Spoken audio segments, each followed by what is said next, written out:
Para que haja uma verdadeira renovação na igreja, uma renovação fundamentada no Evangelho, uma coisa é indispensável. O que é? O Evangelho. Não existe avivamento, renovação ou revitalização de igreja sem o Evangelho.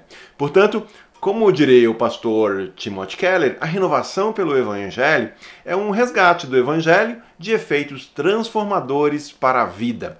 O verdadeiro Evangelho gera transformação pessoal e coletiva. Quando várias pessoas começam a experimentar uma renovação pelo Evangelho, acontece aquilo que nós conhecemos como avivamento. Essa renovação é necessária para a igreja, afinal, a nossa tendência, a tendência humana, é sempre de se acomodar, de se afastar do Evangelho e da graça para cair numa rotina religiosa com práticas que tornam as coisas semelhantes a qualquer outra religião. Seja bem-vindo ao canal Teologia Missional.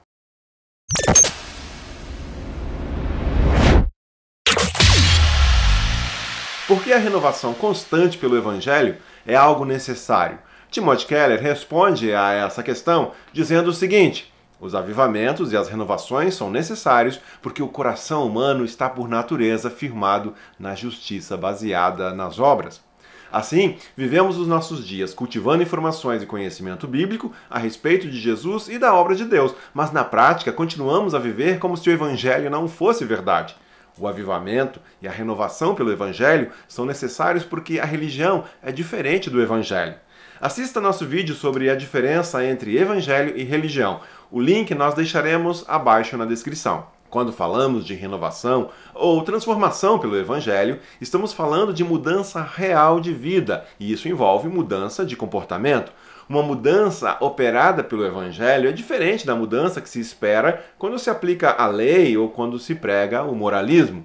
Muitos esforços se concentram em mudar o comportamento das pessoas. Esses esforços costumam se basear no eu. Usam o medo ou a promessa de recompensa como motivação. É aquela história, não faça isso ou você vai se dar mal. No caso das religiões, costuma ter duas variações. Primeiro, faça assim, comporte-se dessa maneira, que então Deus se agradará de você e te abençoará. A segunda maneira, não faça assim, mude esse teu jeito ou você será castigado por Deus e irá acabar no inferno. Esse tipo de mudança força a pessoa com base em si mesma. Ou é para se livrar de algo ruim, ou é para conquistar algo bom. Funciona como uma espécie de troca. Deus, no caso, é apenas um meio para algo que eu desejo obter. Bênção, salvação, prosperidade, livramento, felicidade, conforto. Toda mudança, no caso, é incentivada por interesse próprio. Por mais que atitudes com esse tipo de motivação possam também beneficiar outras pessoas, uma vez que a caridade e a generosidade, por exemplo, podem ser praticadas com essa motivação, num nível mais profundo, o que interessa mesmo para a pessoa é o que ela ganhará em troca. Não se busca amar e servir a Deus simplesmente por Ele ser Deus. Para resumir, o ponto-chave aqui é que a insegurança e o egocentrismo no coração da pessoa não chegam a ser tocados. Não há transformação integral do coração. Já um verdadeiro avivamento que transforma vidas de forma genuína passa pelo coração. E isso acontece quando o Evangelho é compreendido. Quando isso acontece, a pessoa não precisa mais de alguém que fique lhe ditando ordens sobre o que fazer e não fazer. Não há mais a necessidade da lei e do moralismo. O Evangelho não é um instrumento de manipulação da vontade das pessoas. Jesus jamais procurava manipular as emoções das pessoas, pregando com base em ameaças ou no medo, ou prometendo recompensas a fim de, assim, conseguir levar os ouvintes a determinadas atitudes.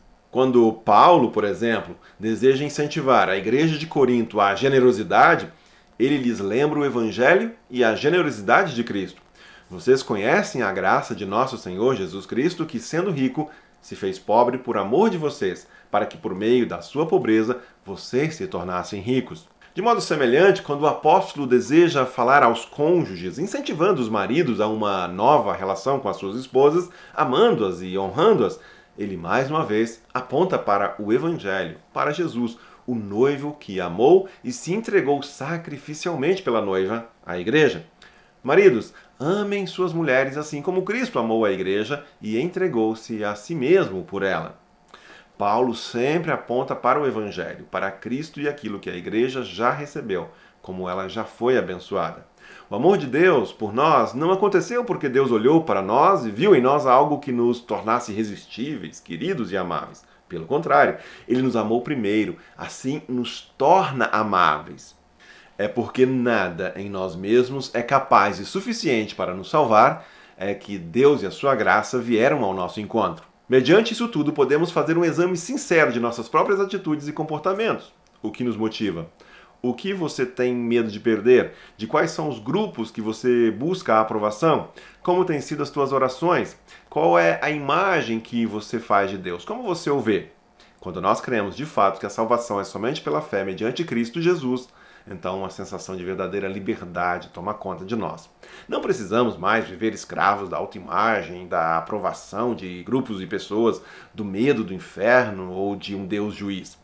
A partir daí, nossas atitudes, o nosso comportamento, a nossa obediência a Deus não se concentra mais em algo que buscamos, mas em resposta, em gratidão e submissão ao Deus que se revelou e amou primeiro. Enfim, uma verdadeira renovação pessoal e coletiva na igreja passa pela renovação do coração que somente o Evangelho de Jesus Cristo pode produzir. Para que isso aconteça, a igreja deve se manter fiel ao seu chamado, que passa pela oração e o anúncio do Evangelho. Oração e pregação são verdadeiros meios pelos quais o Espírito Santo opera a transformação pelo Evangelho nas pessoas. Então, neste vídeo nós vimos que a renovação pelo Evangelho é sempre necessária, em toda a igreja. Sem nos alimentarmos diariamente do verdadeiro Evangelho de Jesus Cristo, a nossa tendência é cairmos na mera religiosidade, cumprindo uma rotina formal e sem entusiasmo. Transformação de verdade só com o Evangelho de Jesus. Quer saber do que trata o verdadeiro Evangelho de Jesus Cristo? Nós temos um vídeo aqui no canal onde nós falamos sobre isso. Inscreva-se em nosso canal e aproveite o nosso conteúdo.